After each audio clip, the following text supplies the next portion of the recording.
before, like, without restricting the time, let's begin the session. So, yeah. So, everyone are able to see the slides, right?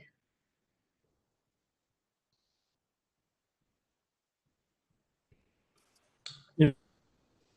Yeah. Like, everyone has access with the slides, right?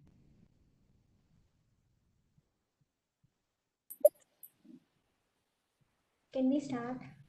1 minute, just a minute. Is it a file? Yes, it is a PDF. Yes, okay. Then I'll have to scroll down. Yes. No problem. Let's have a check. Starting. Yes, you can. This is Yes. first. So, yeah. So, yes. So, subjective well-being through child psychology. So first, before beginning the session, let's have some good insights about well-being and especially subjective well-being. And now today, like especially in this pandemic period, we all are bombarded with this particular term well-being everywhere, like starting from physical well-being or psychological well-being, emotional well-being, social well-being, and today it is subjective well-being. Everywhere it is like bombarded. So what it is meant to be well-being and especially what it is meant to be subjective well-being, like, can you please switch to the next slide, sir? Sapila. The next. Yeah. So any idea about what it is meant to be subjective well-being or like any previous knowledge to share? I just want to make the webinar more interactive, not like a one-man webinar. Just like that is the thing. Any answers or responses? You can unmute yourself if someone wants to answer, or you could also drop a message in the chat box. No. So yes, could you please switch to the next slide?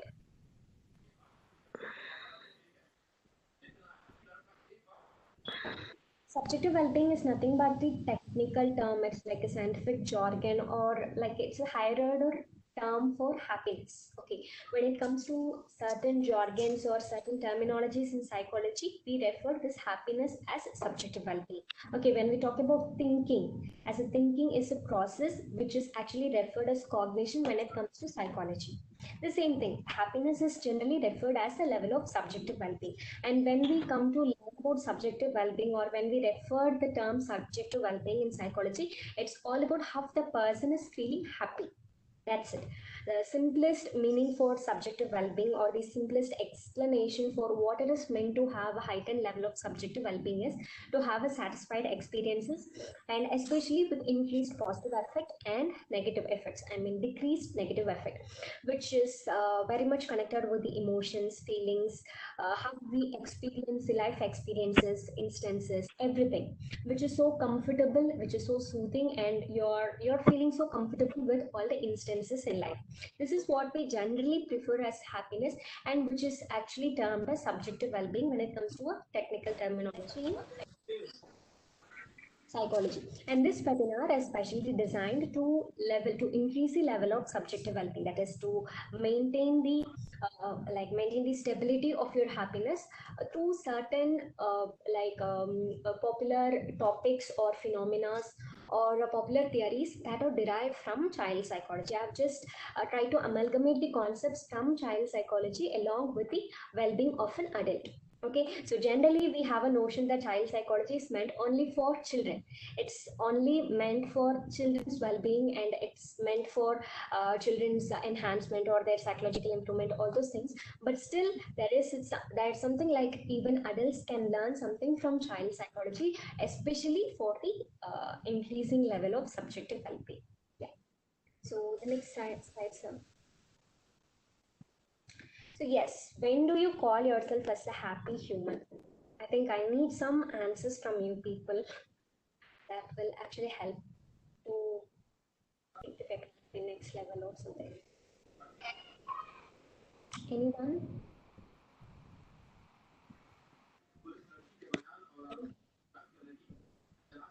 Any or not?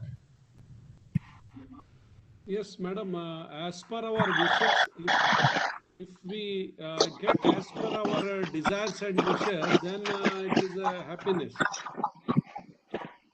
Your line with friends is calling. So could you please like make your audio a little clearer?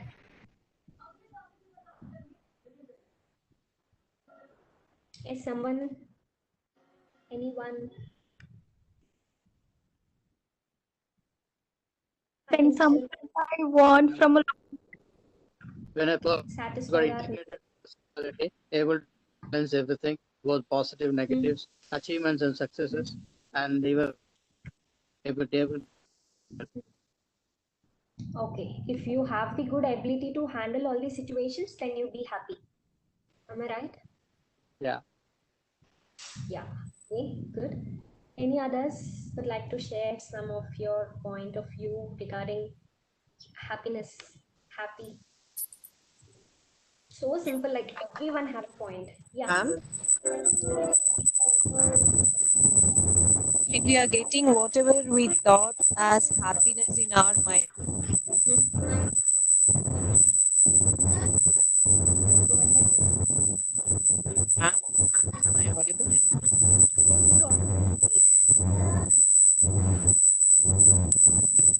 Hope I am audible. Yes, you're audible, please. I am Dr. Subhashri, one of the core team members.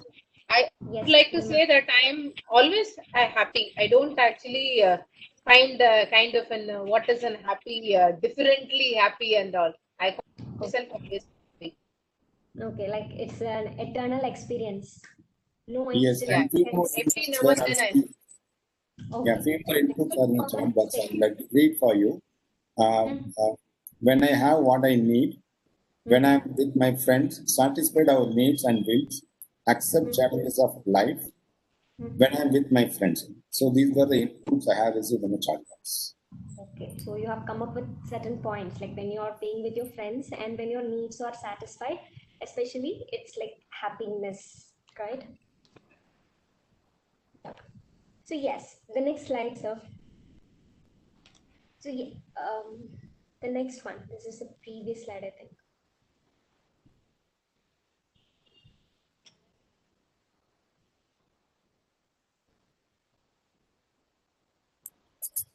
The next one is this one. And this one is the next one. So could you please switch to the next slide? Yeah, this one. Satisfaction or this one.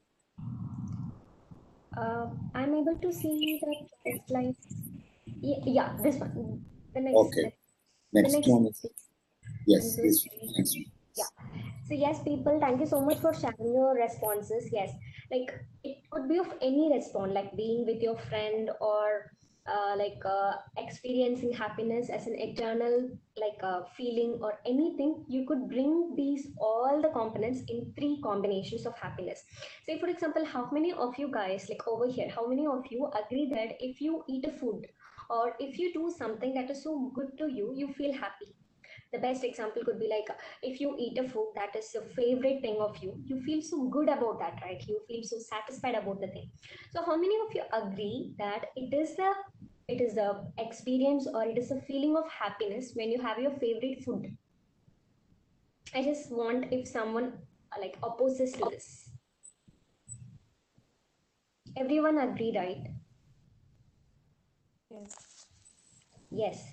So like someone have said that I feel so happy when I be with my friends. Yes, it's here we talk about relationships. As a human, we have this natural tendency to have this happiness feeling when we get the connection with people. So that comes under our practices. We are practiced naturally to have connections, attachments, relationship with people. So that you can bring under the concept of practices and progressions. Yes, when your needs are satisfied, absolutely, the major needs are satisfied, you get to feel so pleasant, and you feel a level of progression. You feel like you are moving to the next level in the life. Say for example, if you get a good promotion in your field, like if you get a promotion in your workplace, or if you get an admission in the university that you were dreaming about, if these kind of needs are satisfied, it's something that more than a need is getting satisfied. There you get a twitch of a pleasant feeling, the feeling of satisfaction, of course, and you also have the feeling of pride, proud, everything, the combination of all those things. So this could be brought under progressions. Okay, so happiness is a feeling that could naturally come to humans with the combinations of all these three P's. It could be of pleasure, or the day-to-day natural practices that we are imparted from our ancestors, or from the existential perspective, or from all the progressions, like which have, like for the means, like if we are have this productivity in our life, automatically it gives the happiness. Yes. So the next slide, sir.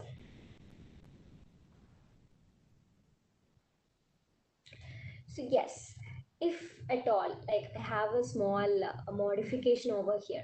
Say for example, you consider that you feel happy when you be with your friends. If we remove the element here, the friends, still will you be happy?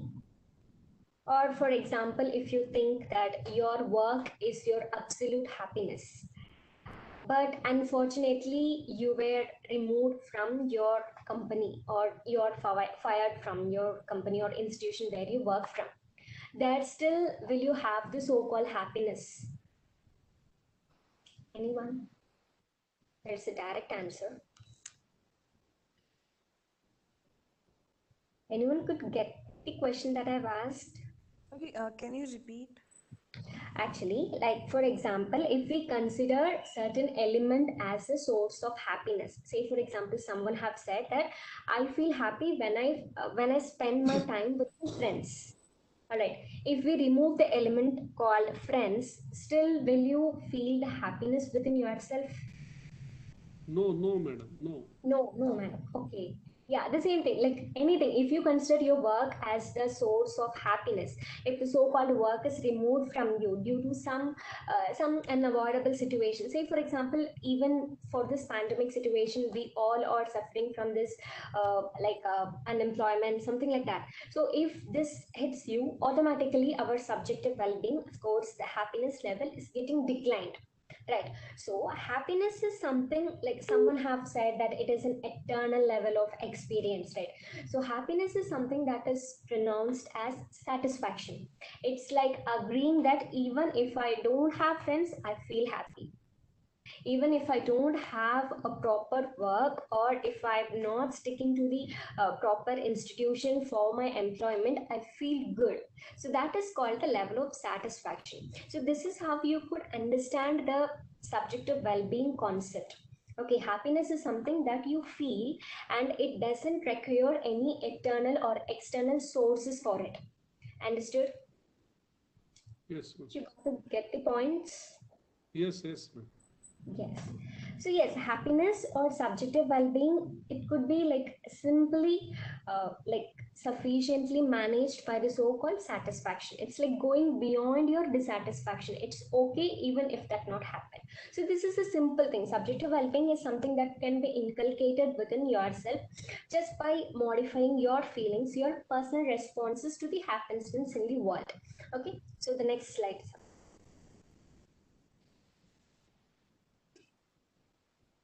So the next slide, please. Yeah. So when we talk about the subjective well-being, especially the happiness, and also the sources of happiness, we humans, we have this natural tendency of having a relationship with others. It could be of anything. It could be of mother, child, or a family relationship, or a casual relationship, or intimate, close relationships, or friendship of any kind. We are naturally programmed by the ancestors to have relationship with others. Okay, so when we talk about subjective well-being, it's like more to have satisfaction and have a pleasant relationship with ourselves. Right. So subjective well-being is called happiness, and that actually starts within ourselves. Okay. So here we are going to discuss about three main topics that are surrounded, that are mainly connected with the so-called relationship and or derived from child psychology, and we are going to see how it is connected with the adult's well-being, especially for adults' subjective well-being. Okay. Any doubts? Those people who have joined, if you got some idea about what we are discussing?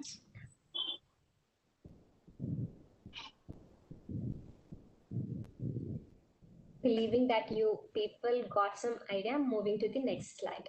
Okay, by the way, I'm just ready for any interaction. Like if you have some doubts or if you want to include in between, you're open, you're allowed. Okay, so yes, so the first slide, like the first topic is attachment. Okay, so the attachment is the most popular, it's well-known topic that we discuss, that comes for discussion, and it is so inevitable when we talk about child psychology. And yeah, the next slide, sir. So attachment is an inevitable concept when we study in child psychology. And here in child psychology, we study attachment in the form of a strong emotional bond with the parent, like for example, with the mother or the primary caregiver. Okay, when a newborn infant comes to the world for the first time, the very first exhibition of the emotional bond is through attachment. Okay, so hence this is the definition for that. So it is defined as a deep and enduring emotional bond between two people in which each seeks for closeness and feel more secure when in the presence of an attachment figure.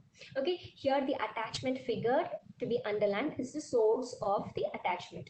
Okay, so when we study this concept in child psychology, it is so much linked with the relationship with a mother or a father, or most probably with the primary caregiver. So how come we can connect this attachment with adults? Like we grow up, we tend to form relationship with number of people and a so-called friendship, or we just develop with a number of relationship. It comes with brother, sister, mother, father, lots of relationship apart from the family and close relationship, right? So where does the so-called attachment plays a role, and where does it goes detached from us, and what makes all confusions within ourselves when we have this natural ability to have this attachment? So the next slide, please, sir. Yeah. So when we talk about this attachment in infants, so it actually comes under 4 stages. Okay, it beautifully comes under 4 stages. The first one be pre-attachment, where the child shows no attachment at all. It generally be like doll, it shows no attachment towards anyone, no emotional connection with even with the primary caregivers. Okay. The second is it be indiscriminate like attachment stage. This is of 6 weeks to 7 months, where the infant shows little bit closeness towards the primary caregivers, especially with the mother. Okay, and it is so inevitably, it is so significant. Only if a infant crosses this particular stage, she or he is ready for the next attachment stage or for the next stage in the life. Okay, so the third is discriminative. So in discriminative, an infant shows a strong bond towards a particular individual, especially with the primary caregiver. And the last stage is of multiple stage, where a child has this emotional bond with everyone. She or he gets to know about all people around them. She or he knows consciously about who is, and he or she has this ability to understand the differentiation between who is mother, father, and who are friends, who are visitors. So they will be having this natural ability to differentiate the people and the relationship that they hold within them. Okay, so this is the story of an infant. Okay, so this is how an infant starts to form an attachment or the emotional connection with humans when it first entered the world. Okay, what about us? Like, what about adults? So the next slide, please. So yes, do we come across all these 4 stages when we become an adult? Anyone, you have some points to share here? Yes or no? Like any ideas, any insights about the slide? Anyone?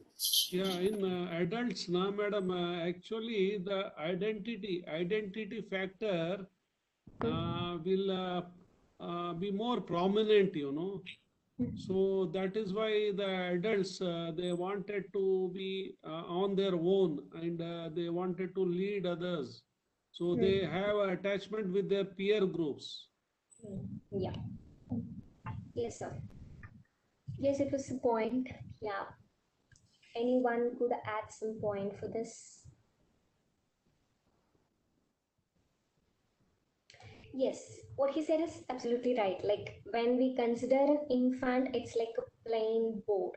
Like it is so pleasant, it's so clear, and it is so new.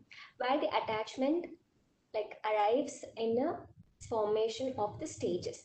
But when it comes to an adult, we all are preoccupied with certain ideologies, the schema development. We have the so-called judgments, we have the so-called relationship judgments, everything. So what we call as attachment is we generally confuse it with peer group attachment alone. So I think that is Just so there is a little bit confusion with the term called attachment. So generally when we study about, sorry, the attraction. So generally when we study about the so-called the term attraction, we generally we consider or we connect this term with the peer group attractions, like the physical appearances. The way teenagers or especially the adolescents, they get attracted to the opposite gender. This is how the term attraction is being taught for years. But for your information, and it is scientifically proven that attraction is so common even with everyone. Like, for example, you get attracted with people of any category, of any gender, or anything. Why? Because attraction is a concept that originally comes from a physics, right? It's like grabbing your attention. Generally, attraction means grabbing the attention, and that attention could be of any form, not necessary. It should only have only physical appearances.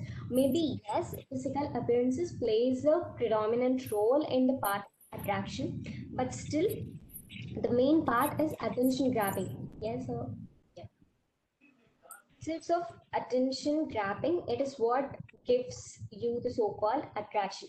But when it comes to attachment, it's not about the attention, but you get the mental connection with people.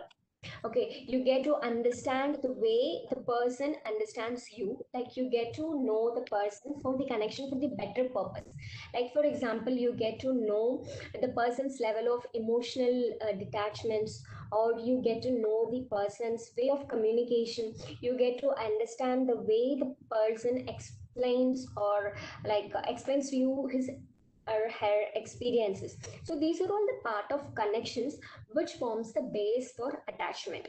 So the point that I would like to clear is here the attraction is a common thing that is not common only for adolescents or only for peer group people, but attraction is a common thing that we all like by default we get into. But the thing we have to take care of is attachment, which requires the so-called connections. Okay, so the next slide. Yeah. So yeah. So when it comes to adults, when we talk about this attachments, connections, attention, all those things, if there occurs any confusions in any point of this, we get distracted with the four forms of styles, like the four forms of attachment styles. Yeah. If anyone wanted to tell something, can we proceed? Yes, ma'am. Yeah. So yes, so like having this the bare knowledge about this attachment, connection, all those things, we get to like divide with the four main concepts or the more like the four main styles in our attachment. Okay, so the four things are here. Like the first one is secure, second is avoidant, anxious, and fourth one be the disorganized. Okay, this actually we study under the attachment styles of children, but still it can be so much related with the adults too. You can so much relate it with yourself. Okay, and when like if you consider as a person, you get into the group of called secured attachment. So yes, that will be of low anxiety and low avoidance, which means you're completely committed with a relationship. You will not have any suspiciousness, or you will not have any like you don't have any doubts about the relationship. You don't have any like you don't have any uh, negative aspects in the relationship. Okay, and in addition you feel so connected with the relationship, and that is so secure. Okay, and this is applicable not only for the intimate relationship but also for all kind of relationships, starting from friendship or a mother child. When it comes to an adult child or an adult child and a father or peer group relationship of anything, you be just calm, composed, you feel so confident about the relationship. Status of secure. Okay, the second thing is avoidant. Here it's not about avoiding a relationship. You still need a relationship for the attachment, but still you avoid it for a certain extent. Say for example, you feel like you seek little freedom, you need some space, the me time, space, or like freedom, liberty, all those things. You like to be with the person, but still you prefer being alone at times. Okay, you also prefer your own me time, and also you like to spend the time with others too. Okay, this is of avoidant. Okay, here the anxiety level is so low because you will not have any fear of losing a relationship, because as much you have a heightened level of subjective well-being and satisfaction within yourself, and you have a high level of avoidance. You will be seeking for this me time or your freedom thing. Okay, the third thing is anxious. So the one word explanation for this anxious attachment style is you feel so much need of reassurance of the relationship. You always need a person to pamper you. You always need a person to reassure about the relationship. You always need a person to tell about like the goodness, the everything about the relationship. You always need a person to be with you. Okay, so here the avoidance level will be so low, and you will have a high level of anxiety wherein you will always need a person. In other words, you can also relate it with dependence. You'll be so dependent with the person. That could be of your close relationship too. Okay, the fourth one is disorganized. Yes, as the name itself implies, it's completely disorganized. You cannot group it into a certain kind of thing. Here, the avoidance too will be very high, and the anxiety will also be high. Why? Because here the person has a constant level of confusion, whether you like a person or don't, or you have a good idea about the emotional expressions of a person or not. You will always be with the constant level of confusions. Even the, like for example, when a student completes his school life and immediately enters the college life, that occurs a little bit of disorganized form of attachment with peer groups, because they have no idea about the people, their background, or from where they come from, and whether if they are uh, trustable or not. So all these confusions leads to formation of this disorganized form. Okay, so just have a look on the slide, like just connect with yourself and find if you are secured or avoidant or anxious or disorganized. So this is generally for children, but still when it comes to an intimate relationship or peer group relationship with adults, this is so beautifully connected. Yeah, so if someone want to share about your attachment style over here, something, anyone, or they can switch to the next slide. Yeah, madam, actually, I wanted to give my opinion is that these all four types of depends on the situation to situation, ma'am. Sometimes you will be secured, sometimes you want to be avoidant, sometimes you have to be anxious, sometimes disorganized. All maybe reflecting to our situations and the instances, what I think. Yeah, that is the point that is agreeable. But still, when we talk about our emotions or feelings, you cannot frame that every emotions or depend on the situation. Yes, of course, but still, that's something called a predominant type. Say, for example, here we discuss on happiness, right? It's not that you will not undergo the so-called sadness. It's not that you will not experience anxiety in your life, but still, we all are here striving for a positive emotion called happiness, right? Yes, as you said, it depends on the situation, but still we have this predominant style. It's not that every time you be disorganized, and it's not that every time you belong to the avoidant attachment style, but still predominantly most of the time you feel secure, or most of the time you might feel avoidant. In worst case, most of the time they could feel disorganized. Yeah. Correct. True, man. True. Yeah. So anyone could add some points or share your type of attachment style? Huh? Huh? Ban. So next So slide. what is taken? Yeah. Yes. So the one slide that would sum up all those things is attraction is something that is inevitable, but still it could be avoided. Okay, and connection is something that is needed for attachments. Okay, so don't confuse this attraction just with the physical appearances or a peer group attachments. It's something that is common with everyone. It is so it's like a default emotion, or it's a default experience that could be experienced by everyone in some situations. Okay, so what we should get to know is it's all about connections, which requires little bit emotional understandings and also have little bit knowledge about the feelings of the others. Okay, this is what gives you the attachment in a relationship that could form a beautiful structured family and also social relationship, everything. Okay, so yes, the next slide, sir. Yes. So the next topic here I have chosen is social learning. Okay, this is a very famous theory. Actually, this could also be known as social learning theory or observational learning theory. It was given by a person. It's given by. So could you please switch to the next slide?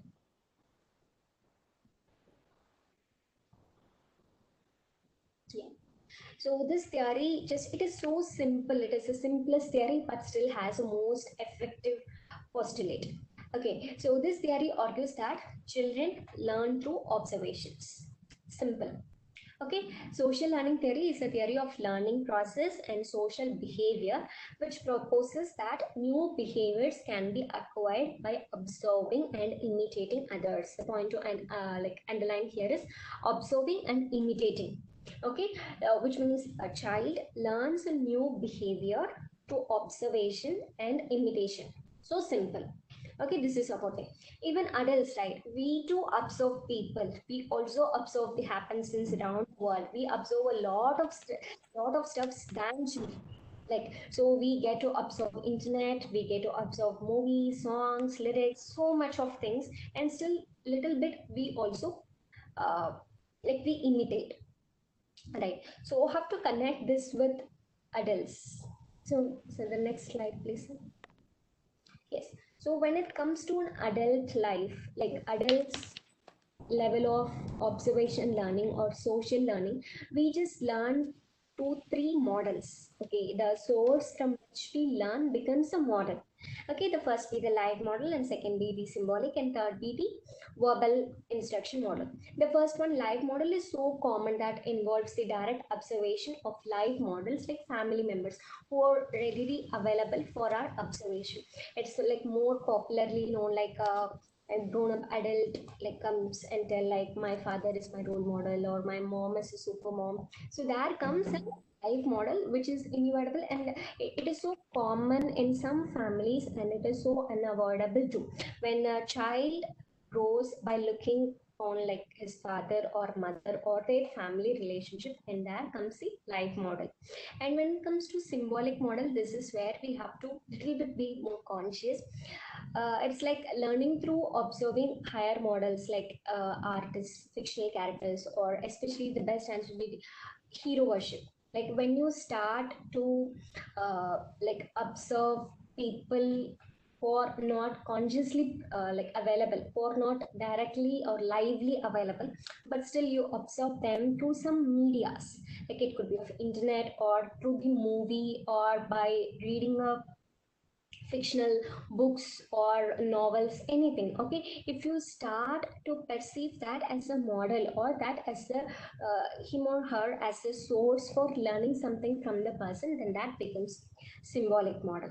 And this is where we should pay a little bit more concentration, because live model, it is so nice, it is so pleasant that they are available in front of you. But when it comes to symbolic model, that occurs a little bit of like it could be of anything, that could be of both positive and negative. Here comes the so-called inspiration. Nowadays, like we get inspired through a lot of things, but inspiration has no rules. Like it could be of both positive and negative. Okay, it also depends, like attention grabbing. Like, for example, if you watch a movie in which a character is so attractive, automatically they become a symbolic model for few people. Say, for example, when a teenage boy or girl who watches a movie and they get attracted to the character that is embossed in a movie, they get to select them as a symbolic model for their entire life. So then here is how we get to understand the differentiation, the way children learn from adults and we learn from adults. Okay, the third thing is verbal instruction model. So this is totally related to children.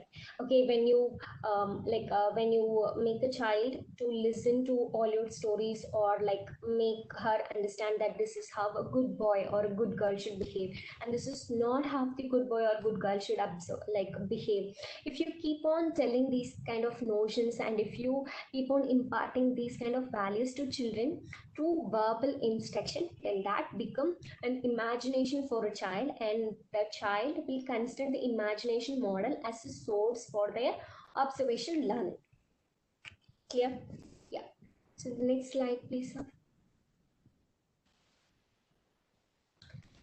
So yes, so this kind of observation occurs especially with these two forms, the symbolic model and with the primary model, previous model. Okay, so when it comes to adults, what it is like to be, like when it comes to children, the children absolutely experiences the pleasure of learning something from an adult. What it is like to have an adult learning from others and he or she is grown up. Any idea from anyone?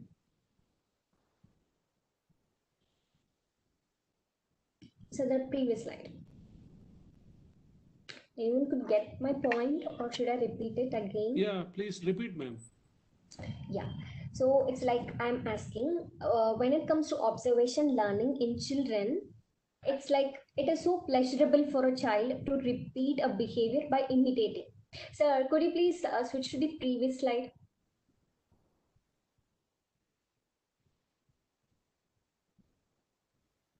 So the previous one, the previous.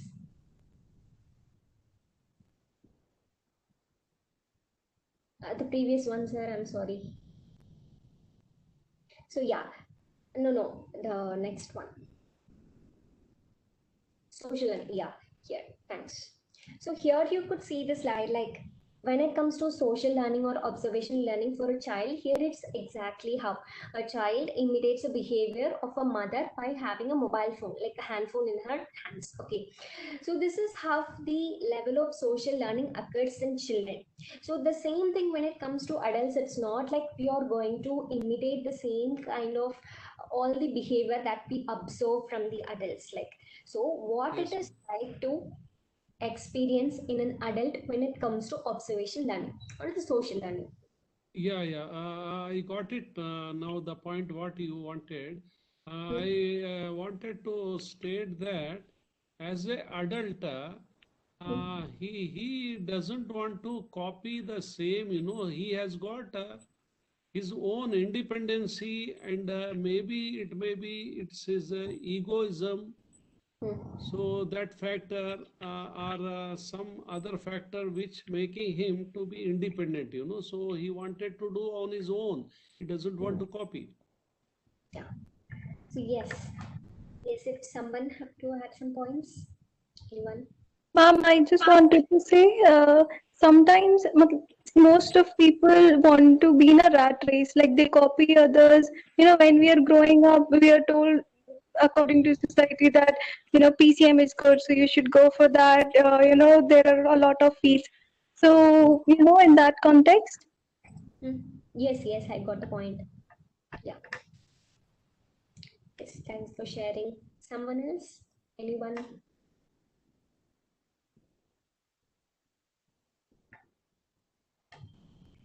Yes. Yes, what exactly you said is, so when we apply the so-called social learning or observation learning as an adult, we experience the default thing called social comparison. Okay, so when we involve in this phenomena called social learning, we also experience a phenomena called social comparison. So it is a model where it argues that people have this default emotion, like a default tendency to compare themselves with the others, whoever, irrespective of their financial status or like anything, their profession or anything, they have this tendency to compare their level with the others. Okay, this is the thing. And the thing is, we have upward social comparison and downward social comparison. The thing that makes a lot of confusions and brings most of emotional conflict within the person comes with this two types of comparison. Okay, this model argues that. So when as a person you compare with a person who is of superior, okay, who is performing well than you or who is a bit superior than you, then that comes under upward social comparison, which is also a little bit unavoidable. At the same time, it's not that it's completely unnecessary, and it's not that completely disastering. It also helps you to calculate the amount of your productivity. Like for example, you are preparing for an exam and you find out that your close friend have prepared for an extra lesson, okay, than you. So it's not that that type of comparison is so bad to you. There you will have this conscious decision that you should prepare a lot, or you should prepare similar to that of your friend in order to perform better in the exam. Okay, the second type will be the downward social comparison, wherein you will be comparing to a person who is little bit performing poorer than you. Okay, so here also that comes to two extremities. Either you feel happy that you're better than that person, or you get to like experience the so-called superiority complex. Say for example, you feel the so-called little bit of a head white, like when you think that the person is little bit lower than you or poorer than you, like when you compare yourself to them, you get to understand the level of satisfaction within yourself. We just have two kind of extremities. Either you feel good about yourself when you compare, or you feel guilty about the comparison that you made with the other person. Okay, so yes, so this social learning is something unavoidable when it comes to adults also, but the thing that we should avoid is what we call it as social comparison. Okay, when we were discussing about attachment, when it comes to attachment, what we should get to understand is connection, not about the attention and attraction, right? So here when it comes to social learning, the thing that should be avoided is social comparison. All right. Yes, madam. Yeah. Yeah, thank you, madam. So yes. So yes, the next interesting topic is animism. Anyone have idea about what it is, animism, or have you ever crossed this topic somewhere? I think you could guess. Something it is related to the behavior of the, we like the behavior of like other, maybe animals or pets. You're closely getting to the explanation. Anyone? Any others? I'm dealing behaving with the toys. Kids like 30 years something. The kids they will play with toys, no? Yes. So you tell that the tendency of a child to play with kids. Yeah. Okay. So anyone? Any others? Come on, it's time for discussion. Let's have. I feel so bored to have this one man wherein I keep on discussing things. It would be fun if you people also come up with your points. Yeah, yeah. It's good, madam. Okay, so could you please switch to the next slide? Yes. So yes, animism is what you said is like your tendency to play with the toy, but still, to put it more technical, it's like believing that even inanimate objects have a life.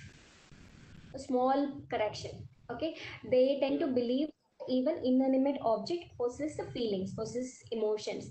You should have like observed children playing with the doll, like makeuping it, like dressing up like a Bobby dolls and playing with dolls, like eating it. It's all the things like, so this is exactly of animism. This is like a tendency of a child to play with toys. So here the point is, when a child actually plays with the doll, it actually feels pleasurable. Okay, so it feels that the emotional connection with the doll, it doesn't know that it don't have life, or it doesn't know that the doll cannot respond to her stimulus, but still the child gets to understand or get to derive the pleasure by playing with the doll. Okay, so what is this connection with adults? So animism is a topic that is so much related with kids, and you all have an idea, and you should have observed this with in your some instances. But what is the connection with adults? And I think sir have exposed the slide before I did. Please let them guess. Supernatural power that any idea? so adults will have a different. Yeah. Okay, let me disclose it. Yeah, so could you please switch to the next slide? So the next slide, please. Yeah. Yes, it's anthropomorphism. Yet again, a new topic or a new thing. Any idea about this thing? See, it could be, it's so simple, like animism is for children and anthropomorphism is for adults.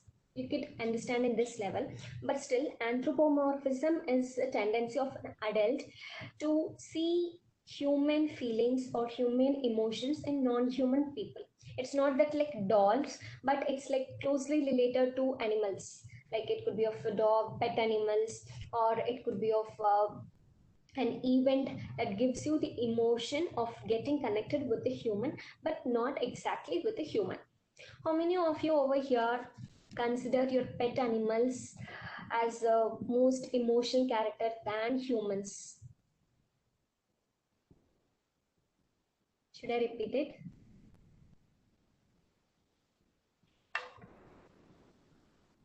Hello. Yes, ma'am. We have the Yeah. pet animal, so definitely there's a more emotional than us, like Okay. safety, Like, like you tell that you have an emotional bond with the pet animals than other humans. no, no, I didn't mean that one. Actually, I think I said wrongly. I thought that pet animals have the more emotion with the human being. In that way, But I said. yeah, but still you agree that pet animals has this capacity to like reflect emotions to you that sometimes you don't get that mere human beings, right? Yeah, one or Yeah, two true. feet. Yes. So it's so similar to that. So it's like the ultimate aim or the ultimate striving of humans is to experience this emotional connections, right? And at times when you don't have this emotional connections with the mere human beings, at times some people also lucky enough to get or to derive this pleasure or to derive this emotional connections with human like creatures. And the very first thing, many researchers have proven that a creature that is so close to human nature is of dog, and that's why I just mentioned it as an example. But it's not necessary that dog is the only character or the dog is the only animal that shows this emotional bond or the so-called anthropomorphism. But you cannot imagine that having this emotional connection with a lizard, right? You cannot imagine having experiencing the so-called anthropomorphism with a crocodile or a snake. But it's so rare case, but something so close with the emotional bond, it is so approachable. Okay, and why this anthropomorphism is, yes, like when few instances, like in few circumstances in life, all our soul, like when we talk about this mind, body, and soul, this soul and minds, like the need be the emotional connections, right? And there it doesn't matter if it is a human or a non-human thing. All that matters is emotions, okay, and not the sources of emotion. Okay, here the point that I would like to get it clear is animism is a tendency that is naturally present in us when we come to this world as a children. Okay, when we become an adult, it get converted, it get modified in the form of anthropomorphism, and it depends on an individual to experience it or not. But still, you can force or you can push yourself to get to understand, get to experience these kind of feelings that actually helps you to increase the level of subjective well-being. Clear? Yes, madam. Correct. So this the same. So the next slide, please. Yeah. So these are all the three things which are so much related with children, but yet again you can convert it and also get connected and relate it with yourself. So this attachments without like attractions along with connections, and learning without judgments, which means like we were talking about social learning without social comparisons, right? And the third thing is intellectual breaks. It's not necessary that you should experience all this intellectual things called emotions, feelings, or emotional part only from the mere humans, but at times, just to keep your mind and soul so relaxed, you can take some breaks that could be of different from the actual level or the actual part of experiencing emotions. Okay, in order how these three are connected with subjective well-being is absolutely mindfulness. So anyone have like point to discuss about mindfulness? Yeah, we have to think at the in the current moment, not in the past or not in the future. Future, yes. Standard answer that we get for this mindfulness. Yes, Yeah, yes, yeah. absolutely. Yes, So absolutely. whatever we are doing, work, whatever it might be, Hmm. we should enjoy that, madam. Hmm.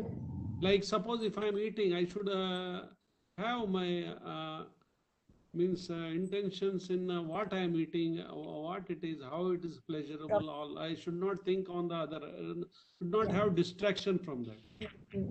Yes. So anyone, any others, something to share about mindfulness or your experience about mindfulness?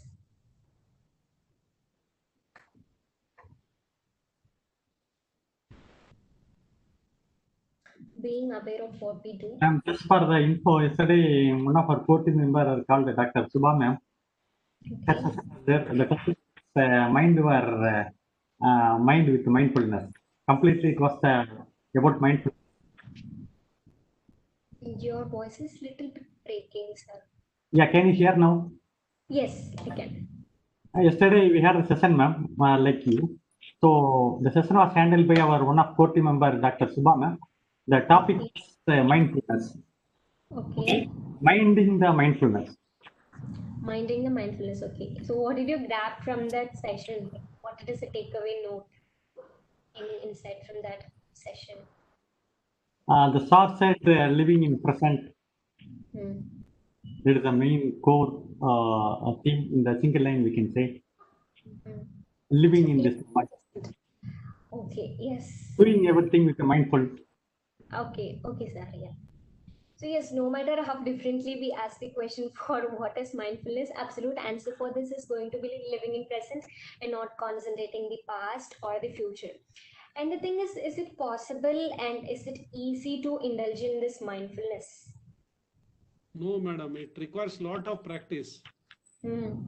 So what are all the practice that you like tried or trying or seeking, or what do you expect from mental health professionals to experience the so-called mindfulness?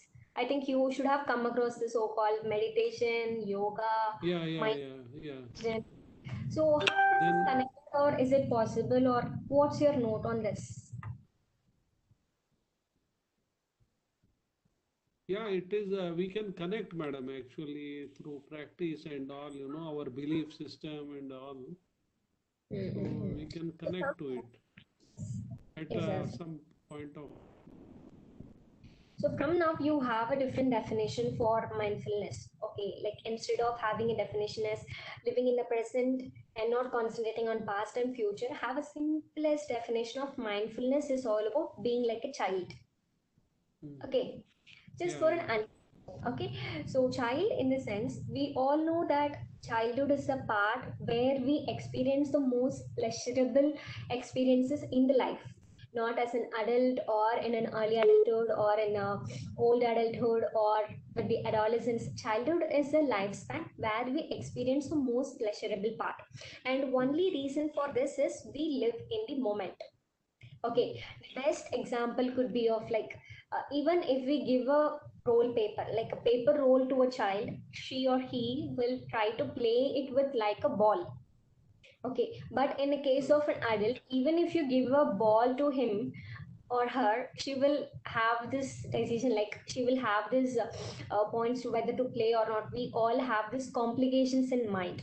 Okay, this is Hmm. the exact differentiation between an adult and a childhood. Okay, Hmm. childhood is where we experience pleasure with the so-called mindfulness. This is so interconnected. It's also a little bit paradoxical, but still you can eliminate it. It's like being mindful. What makes a child to live in a childhood, or being in a childhood lifespan makes you more mindful.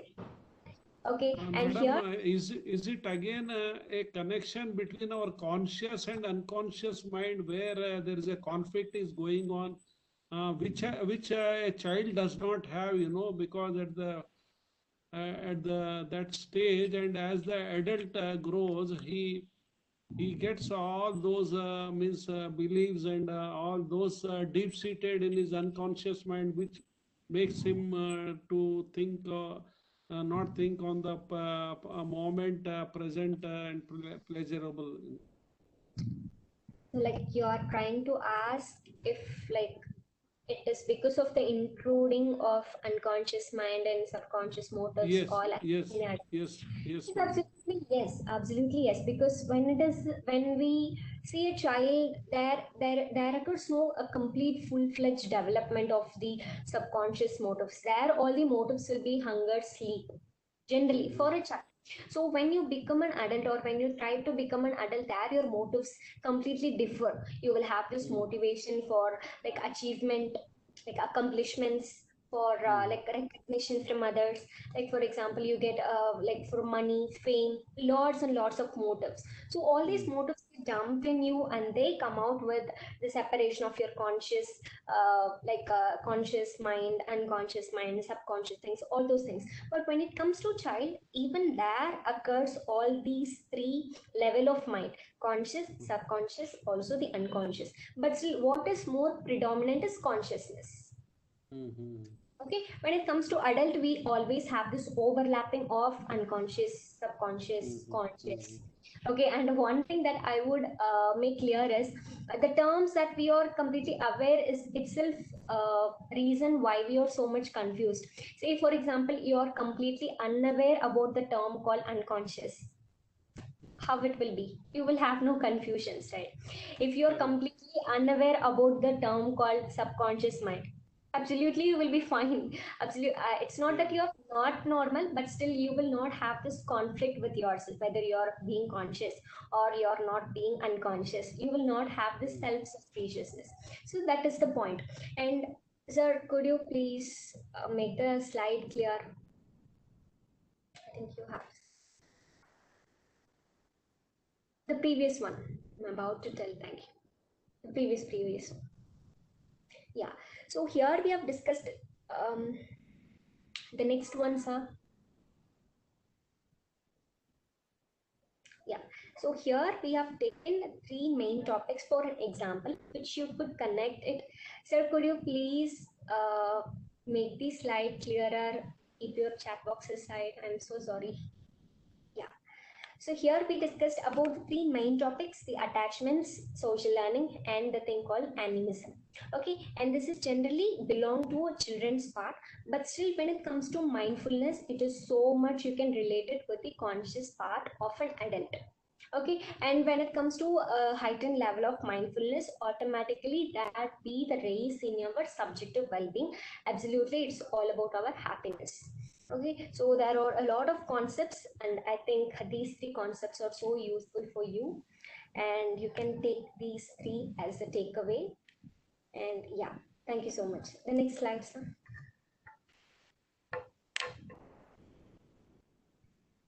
So yes, thank you so much. I think these are all the three main topics that I have chosen to